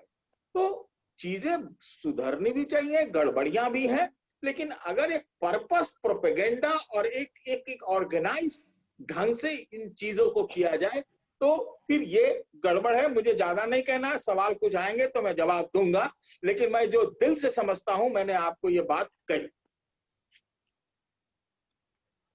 क्या मैं एक वाक्य एक मिनट, हाँ अनंत विजय जी, यूएन में भी राइट टू रिप्लाई का है, तो मैं आपको 1 मिनट में राइट टू रिप्लाई करने का अवसर देता हूँ। नहीं, मुझे तो खुशी इस बात की है कि सतीश जी मेरे वक्तव्य से इतने उत्तेजित हो गए कि उन्होंने हिंदी में बोलना स्वीकार कर लिया, तो मेरा तो पर्पस सॉल्व हो गया कि सतीश जी हिंदी में बोले, ये आज खबर बन जाएगी न्यूज चैनलों पे। दूसरी बात, जो सिर्फ एक बात कहूंगा, उन्होंने मुझ पर अवसरवादी होने का और वैचारिक चरमपंथी होने का आरोप लगाया। मैं व्यक्तिगत आरोपों का कभी किसी मंच पर जवाब नहीं देता हूं। सतीश जी मेरे बड़े भाई हैं, इनके भी इस आरोप का जवाब नहीं दूंगा, लेकिन सिर्फ इनको यही कहूंगा कि वैचारिकता इनको तब याद आनी चाहिए थी जब अन्ना आंदोलन चल रहा था। अवसरवादिता इनको तब याद आनी चाहिए थी जब अन्ना आंदोलन चल रहा था। खिलाफ था, आपके बॉस के भी खिलाफ था। हाँ ठीक है, मैं सतीश जी आप मॉडरेटर, मैं हूँ, जिसको मैं परमिशन दूंगा वो बोलेगा। अनंत जी, मैं सिर्फ ये कह रहा था कि उस समय अगर सतीश जी को याद आता तो बढ़िया होता। बस ये बड़े हैं, इनका सम्मान करते हुए बस एक पंक्ति कहूंगा, बोया पेड़ बबूल का तो आम कहां से होए। Thank you. पर बोलने वाले यही लोग हैं। ये एक P5 था न्यूज चैनल, एक 16A में P5 था, ये पांचों चाय की दुकान पे डिसाइड करते थे आज देश किधर जाएगा। मेरा मुंह न खुलवाइए ज्यादा। खोलिए, आप यहाँ पर देखिए, वो मंच नहीं है लेकिन खोलिए। लेकिन इतना मैं जरूर कहूंगा कि आप पता कर लीजिए, तथ्य परक थोड़ा रिपोर्टिंग कर लीजिए कि उसमें बात क्या होती थी। कभी किसी ने किसी से, कोई किसी व्यक्ति ने कॉम्प्रोमाइज नहीं किया आनंद जी, सब अपने अपने विचार के थे। और किसी अगर अवसरवादिता थी तो थी, लगाइए ना मेरे ऊपर आरोप, मेरे ऊपर लगाइए। मैं कह रहा हूँ कि अवसरवादी होने का लगाइए। सतीश जी नहीं है बहुत, मैं तो सतीश जी आनंद जी जवाब देता हूँ। सतीश जी, आनंद जी, पंचायत में ऐसी गर्माहट आ गई, सर्दी की सुबह है। बाहर धूप में भी बैठ के नहीं बैठ सकते हैं, पेड़ की छांव नहीं बैठ सकते, लेकिन बहुत आनंद आ रहा है हमारे सबको सुनने के लिए। प्रश्न आ रहे हैं, तो हमें वो बच्ची रश्मि को आगे बढ़ाने का मौका दीजिए। यस रश्मि,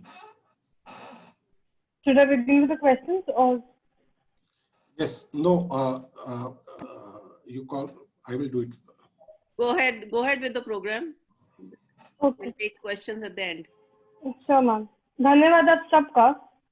अब समय है इस विचार मंथन के अमृत निचोड़ का, और इसके लिए मैं बुलाती हूँ सिद्धार्थ मिश्रा जी को। A print media journalist, TV panelist, and an author with 30 years of experience, Professor Siddharth Mishra's major interest lies in democratic functioning at grassroots. He has covered every general election since 1996 and been a legislative parliamentary reporter for long years. He enjoys a distinct identity as an expert on television discussions across several channels. In course of his reporting duties, he has traveled to Gulf, Africa, Afghanistan, Taiwan, and Ireland.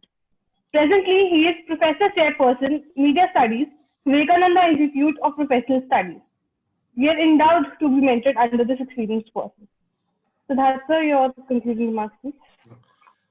रश्मि, तुमने इतना लंबा परिचय मेरे बारे में देने की जरूरत नहीं थी। ये सब मुझे अंदर बाहर जानते हैं, ये जो हमारे पैनलिस्ट हैं, और ये इन लोगों के साथ एक बहुत लंबा समय जर्नलिज्म में साथ बिता है।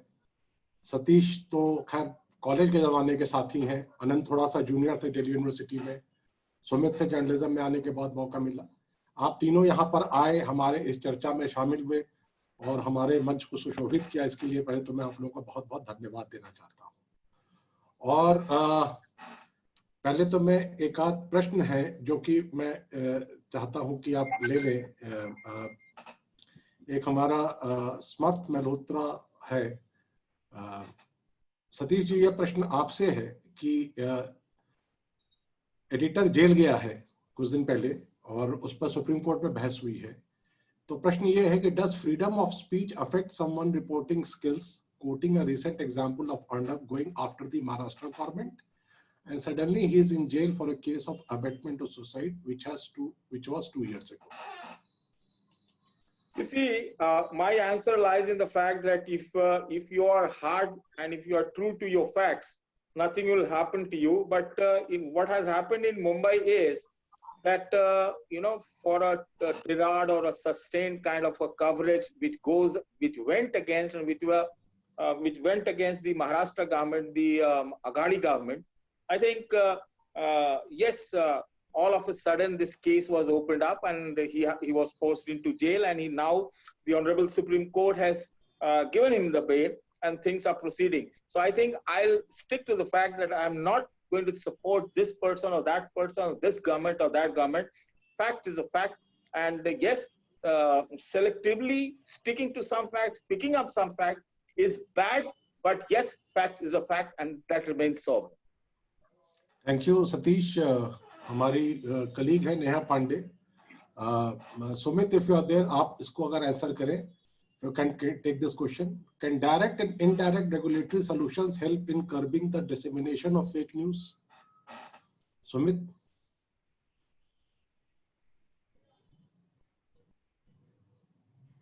सुमित देयर?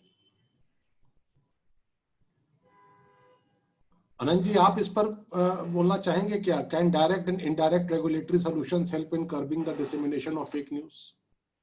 सर, मैं तो आत्म अनुशासन के पक्ष में हूं हमेशा से कि आप इतना किसी भी व्यक्ति को तैयार कर दें।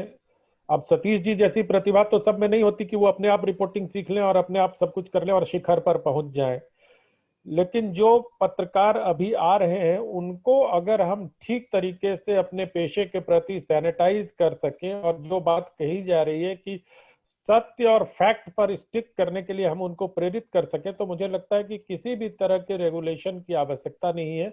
महात्मा गांधी ने भी कहा था कि आत्मनियंत्रण सबसे बड़ा औजार होना चाहिए किसी भी चीज के लिए। तो मुझे लगता है कि किसी रेगुलेटरी कानून बनाकर आप इस पर कोशिश कर नहीं सकते और वो कुछ होगा नहीं। कानून तो रेप रोकने के लिए जस्टिस वर्मा की अगुवाई में बहुत स्ट्रिंजेंट बना दिए गए, लेकिन उससे कुछ हुआ नहीं। जो अपराधी प्रवृत्ति के लोग होते हैं वो अपराध करते हैं, बस अपराध का भय उनके अंदर होना चाहिए, लेकिन अपराध करने की प्रवृत्ति को अगर रोक दिया जाए तो मुझे लगता है कि वो होगा नहीं। अनंत, ये प्रश्न भी मैं आपसे ही रखूंगा क्योंकि आप टेलीविजन में भी काम किए हैं और आज की तारीख में अखबार में काम कर रहे हैं। तो ये जो एक बात है कि जो टेलीविजन कई बार एपोलोजेटिक हो जाता है अपनी खबर के बारे में, जबकि अखबार जो है वो स्टिक करता है। Newspapers many times have openly admitted to any mistakes in presenting any facts. अपने बात को वो रख करके कहता है कि हमसे गलती हुई, तथ्यों की गलती हुई, लेकिन टेलीविजन जो है सो अपने बात को घुमाता रहता है, लपेटता रहता है, कभी आ करके बिल्कुल खुले कहते गलती हुई है इस खबर को कहने में। मुझे लगता है कि इसके पीछे ना मतलब एक परंपरा और एक नेतृत्व जिम्मेदार है इसके पीछे। अखबारों की परंपरा बहुत लंबी है इस देश में और उनकी विरासत भी बहुत समृद्ध और मजबूत है। वहां बहुत सारी चीजें over the period of time evolve हुई हैं। टेलीविजन अभी बमुश्किल 20 साल का ठीक ठाक नवयुवक है, उससे गलतियां होती हैं और वो एक ऐसी उम्र में है जहां अगर हम देखें तो क्या कहते हैं हम 20 साल का जब नौजवान होता है तो लगता है कि अरे ठीक है यार, कर दिया ना, हो गए, कोई बात नहीं। यही प्रवृत्ति टेलीविजन के संपादकों में, वो भले 50-55 साल के हो गए हैं लेकिन उनकी जो माध्यम की उम्र है ना वो 20 साल है, तो वो उसी 20 साल के हिसाब से करते हैं। और मुझे उम्मीद है टेलीविजन भी चलाते हैं, कभी कभी टिकर विकर पे चला देते हैं। जस्टिस वर्मा का डंडा चलता था तो कई बार हेडलाइन भी चलाई है टेलीविजन चैनलों ने, और माफी भी मांगी है। लेकिन अभी टेलीविजन चैनलों में माफी मांगने का साहस और सच को स्वीकार करने का कि मुझसे गलती हो गई, सच के सार्वजनिक स्वीकार का साहस टेलीविजन चैनलों में समय के साथ आएगा, ऐसा मुझे लगता है। धन्यवाद। कई और प्रश्न हैं, लेकिन ये प्रश्नों का जवाब मुझे लगता है कि हमारे वक्ताओं ने आज अपने वक्तव्य के दौरान दे दिया है। तो अगर हम इनके लिंक्स यूट्यूब पर अवेलेबल है, फेसबुक पर अवेलेबल है, अगर आप वहाँ जाएंगे और उनको सुनेंगे तो आपके प्रश्नों का जवाब वहाँ पे मिल जाएगा। हमने अभी यहाँ पर वो प्रश्न रखे जिनके बारे में चर्चा नहीं हो पाई थी। अब जहाँ तक मेरे क्लोजिंग रिमार्क्स की बात है और रश्मि ने कहा है, अमृत निचोड़ की बात कही है, तो बहुत साल पहले जब अन्ना आंदोलन की भी बात हुई और मुझे याद आया अन्ना आंदोलन जब चल रहा था, जब अपने शिखर पे था, तो सन 2011 की बात है। उस समय मेरे ख्याल से 15 अगस्त को वो शुरू होने वाला था और 14 अगस्त को हम लोगों ने, हमारी एक संस्था थी पायनियर अखबार से मैं जुड़ा था, उसने एक सिविल सोसाइटी मूवमेंट के ऊपर एक कार्यक्रम रखा था और उसमें आखिरी वक्ता जो थे वो अरुण जेटली जी थे। अरुण जेटली जी के बारे में उनका जो वक्तव्य था, मैं तो बताऊंगा कि वो जो वक्तव्य है उनका, वो जो उनका लेक्चर है, वो शाम को दिया गया Indian institute of public administration में, वो अपने आप में जर्नलिज्म को बहुत अच्छी तरह से और टीवी जर्नलिज्म को बहुत अच्छी तरह से डिफाइन करता है।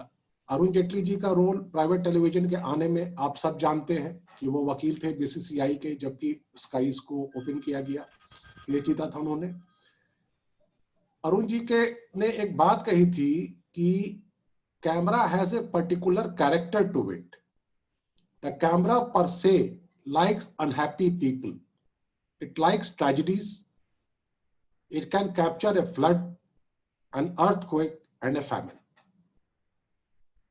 तो इसी बात को आगे बढ़ाते हुए जब हम फैमिन की, फ्लड की बात कर रहे हैं, तो अगर आज के तारीख में टेलीविजन चैनल्स के ऊपर किसानों का आंदोलन छाया हुआ है।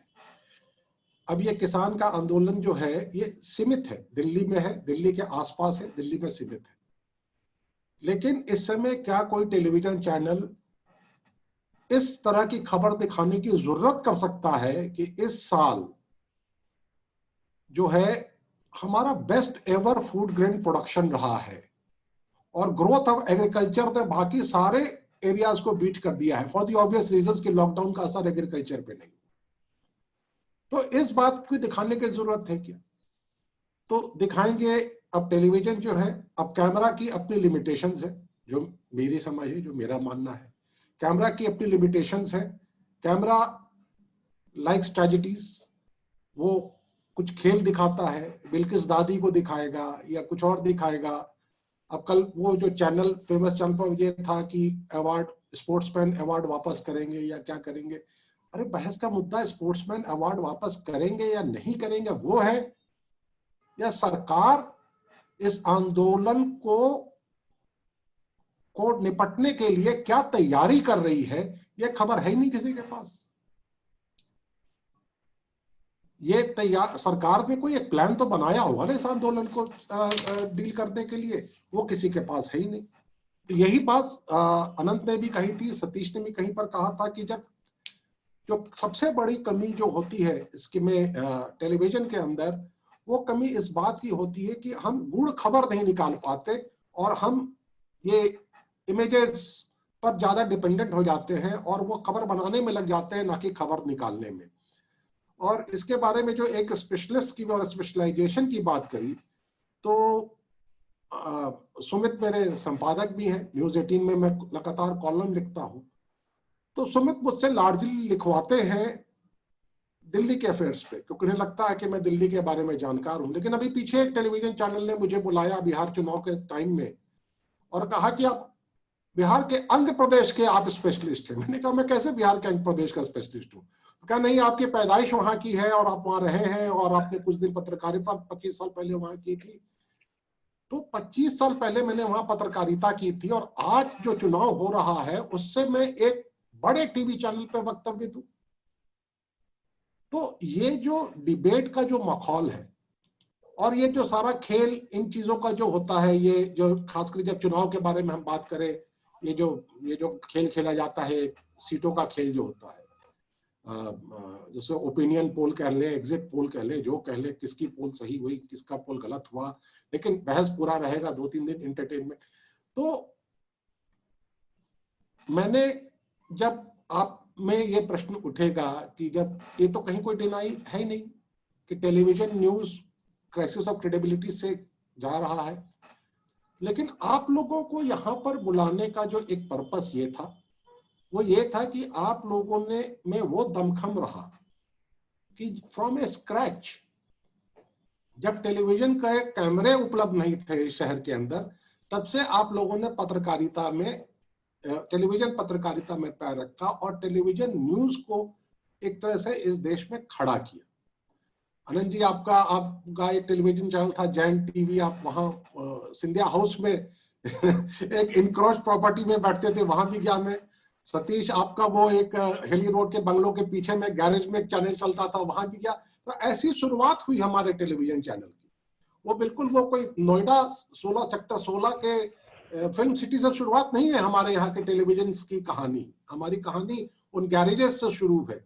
मैं तो दो हमारे यहाँ जो बड़े बड़े संपादक बैठे हैं, ये मैं बता रहा हूँ, उन्होंने शुरुआत गैरेजेस से, बड़े बंगलों के गैरेजेस से की है, जहां पर कैमरा लगा के स्टूडियो बनाया गया और काम शुरू किया। तो ये एक कहानी बड़े स्ट्रगल की कहानी है और टेलीविजन के मीडियम को स्थापित करने की कहानी है।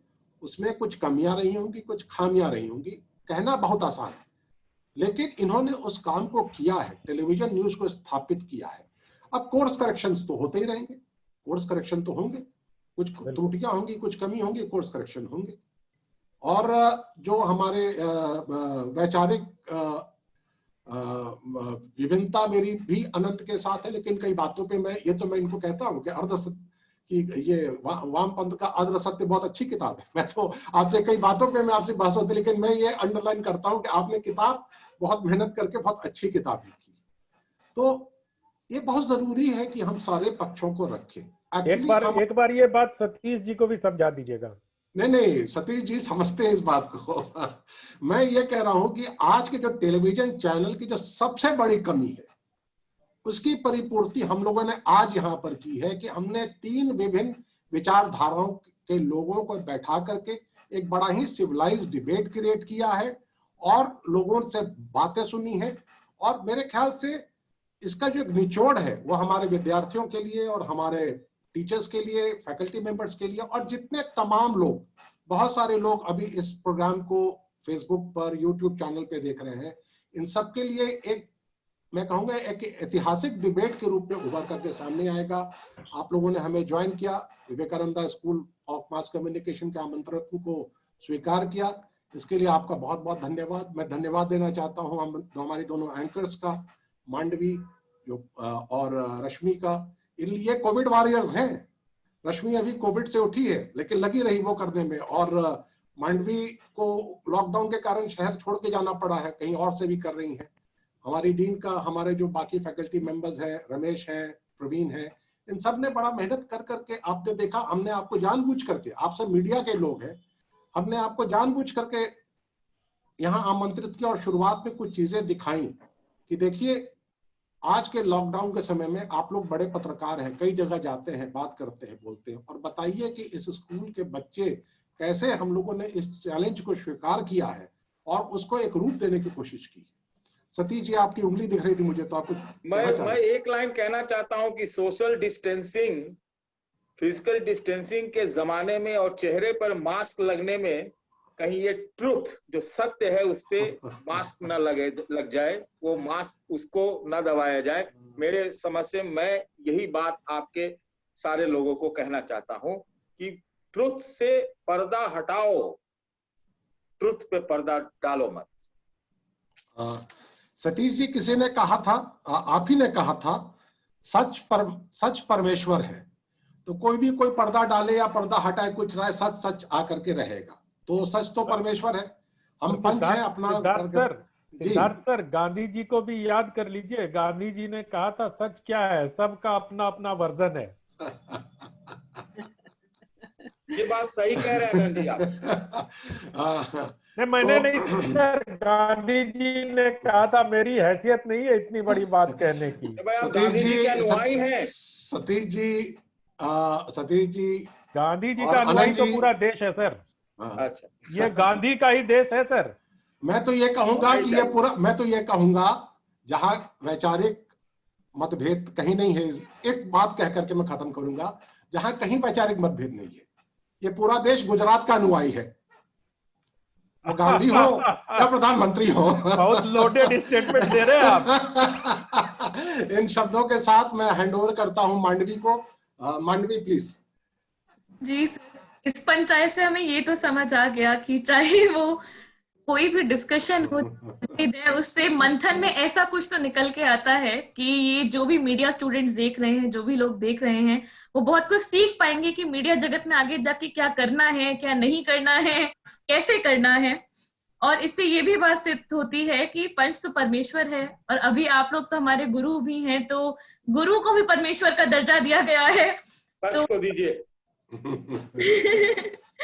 पर हमें बहुत कुछ सीखने को मिला इससे। चारू मैम ने सही तरीके से कहा कि इररिस्पॉन्सिबल कवरेज है, ओवर ड्रेस्ड और अंडर इन्फॉर्म्ड न्यूज एंकर्स की। कई बार कहीं पर टीआरपी बहुत मुख्य भूमिका निभा रही है, कहीं पर जो रेवेन्यू है उसका बहुत बड़ा योगदान होता है।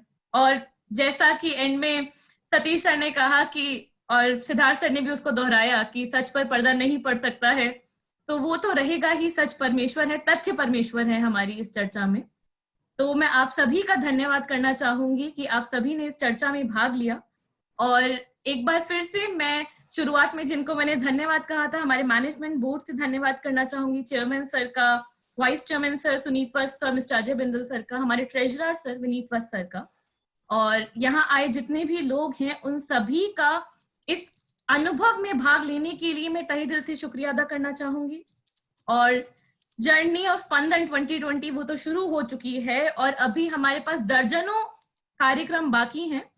तो उम्मीद है कि अगर अभी तक जो लोग ये देख रहे हैं उन्होंने रजिस्टर नहीं करा है, तो हमारी वेबसाइट पर जाके देखिए, जिस भी इवेंट में आपको रुचि हो उस पर जाके रजिस्टर कीजिए, और इस 3 दिन की त्योहार का आप भाग बनिए सभी लोग। और इसी के साथ मैं इस कार्यक्रम को इसके अंत की ओर ले जाके आप सभी का धन्यवाद करती हूँ, जिसने यहाँ बोला, जिन्होंने भी हमें सुना, और उम्मीद है सभी ने कुछ ना कुछ सीखा। नमस्कार, बहुत बहुत धन्यवाद जी। चर्चा होगी अलग से फोन पर। सर एक बार किसी दिन खाना पे, किसी दिन हमको और सिद्धार्थ जी को खाना पर बुलाइए तो चर्चा होगी। अरे आज ही आओ ना, खाली कंजूसी करके सब पैसा बचाते रहिए। आज ही आओ शाम में। तो एक आखिरी गुजारिश है कि आप सभी लोग कैमरा ऑन कर ले तो मीडिया पंचायत की सेल्फी हो जाएगी। हमारा तो सबका ऑन है। सभी पैनलिस्ट से निवेदन है कि अपना कैमरा ऑन कर ले, मीडिया पंचायत की सेल्फी अभी और ऑन करना है। नहीं, आपका ऑन है सर, सत्य यही है कि आपका ऑन है। ऑन है, इट इज। अरे कैमरा ही तो ऑन नहीं हुआ अनंत इतना सालों में। सतीश जी, जब आप बहुत तेज बोल रहे थे तो डर के मारे फोन बंद हो जा रहा था अभी। अरे एक भागा हुआ था, देखिए सुमित को, ये आया नहीं। ये बहुत क्लासिकल और एकेडमिक बात करके चल दिया। ट्रेनिंग आप ही की है ना? हमारी ट्रेनिंग नहीं, ये खुद ट्रेंड था। ये खुद ट्रेंड है भाई, बहुत जबरदस्त। मैं तो इसका इस्तेमाल करता हूँ। सबने सेल्फी लिया है। ठीक है सर, नमस्कार, बहुत बहुत धन्यवाद आप लोगों को। Thank you sir. Thank you. Thank you, bye. Thank you.